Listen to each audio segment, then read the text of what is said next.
Hello and welcome to another session in English language. And today our focus is going to be on structure. We're going to be considering the kinds of sentences. And also we're going to look at the register on stock exchange and insurance. But before all of that, let us review the previous lesson. Welcome back. Okay, so we are going to begin the class with the kinds of sentences. The kinds of sentences. Okay, so we begin with according to structure. Please, according to structure. We begin with the simple sentence. And the simple sentence has just one feature. It has one subject and one predicate. So the subject here is the sun, set in the west is the predicate. Okay, this is the subject and this is the predicate. Music is the subject, is the food of the soul is the predicate. Okay, we have also what you call the compound sentence. In the compound sentence, you have two or more coordinate clauses linked by coordinating conjunction. For instance, you have I went to Banjul and visited the zoo. Now these are coordinating or what you call coordinate clauses. Okay, and the linking coordinating conjunction there is and. Okay, the doctor diagnosed the patient. That's a clause. Cured him is another clause linked together by what? A coordinating conjunction and. Okay. Then we have what we call the complex sentence. Now in a complex sentence, you have one main clause and one or more subordinating clause. Okay, one or more subordinate clauses. Okay, so we have an instance here. When I got there, I found that Martha was cooking.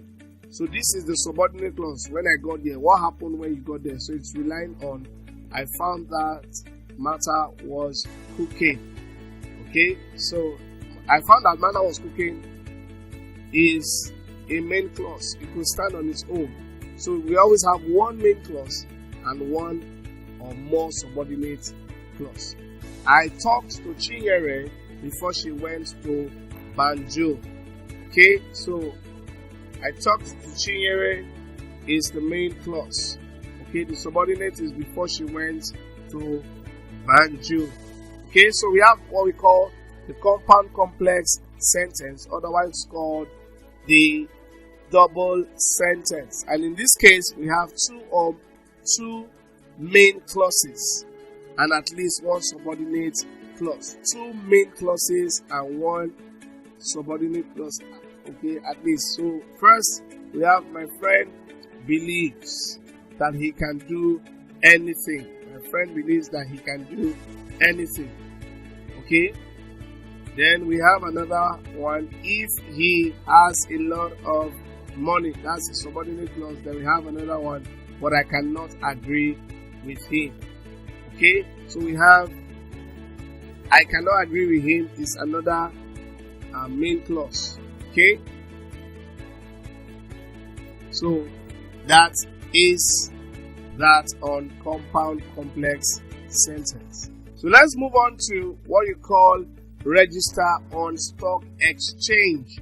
Stock exchange is a specialized market where we buy and sell shares, stocks, government bonds, debentures, and other securities. It's a specialized market where we sell or buy shares, stocks, government bonds, debentures, and other securities. In other words, what we trade in stock exchange are securities, not commodities. Okay? So let's move on to words that are associated with the stock exchange. We have who we call the stock broker.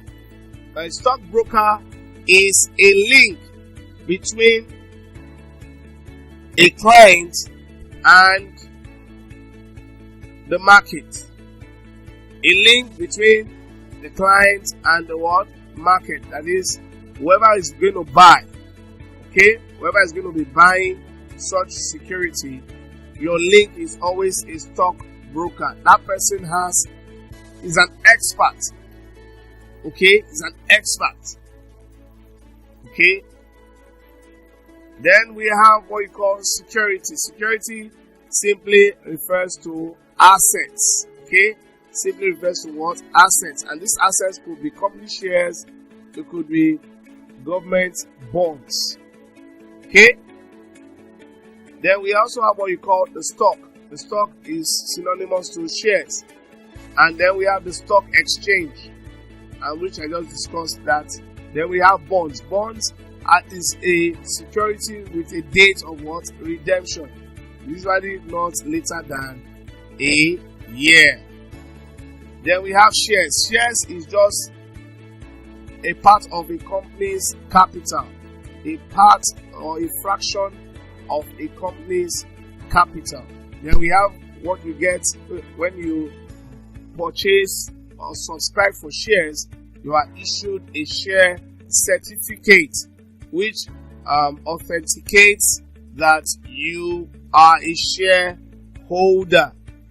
Okay? A shareholder. So, with that, let's move on to insurance. Now, insurance is simply indemnifying. To indemnify. It means to reduce the risk. Reduce the risk or loss or damage. That's what it means to indemnify. In other words, we are saying certain companies can undertake the risk of providing a compensation in order not to entirely lose or reduce the risk of, the damage that can be caused to a particular item or individual. Okay?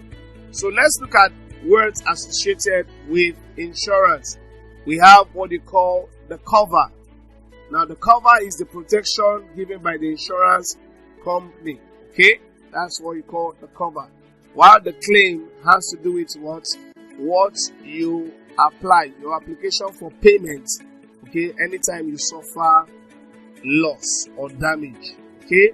Your application for payment to an insurance company, especially when you are the third party, you have right to make claims. They also have what is called consequential loss. Okay, this loss happens as a result of what is called consequences. Okay, then we have also insurance broker. Just the same way we have stock broker, we also have insurance broker.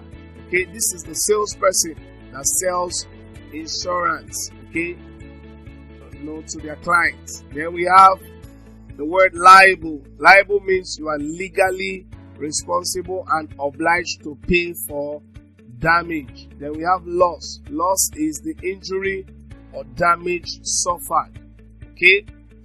Loss is the injury or damage suffered. Then we have policy. And we have a policy is a contract. Okay?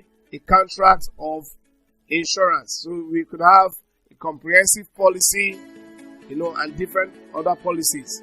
Then we have what we call the policy holder. That's the person to whom the policy is issued. Then we have what we call premium. Premium is your payments to an insurance company for an insurance policy. Your payment to an insurance company for an insurance policy. And please, your premium can be monthly, can be quarterly, or can be annually. And lastly, we have what is called reinsurance. Reinsurance is the risk that one insurance company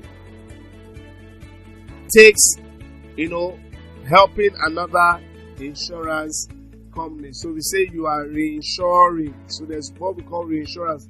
The insuring risk by one insurance company, helping another insurance company. So with this, we've come to the end of today's lesson.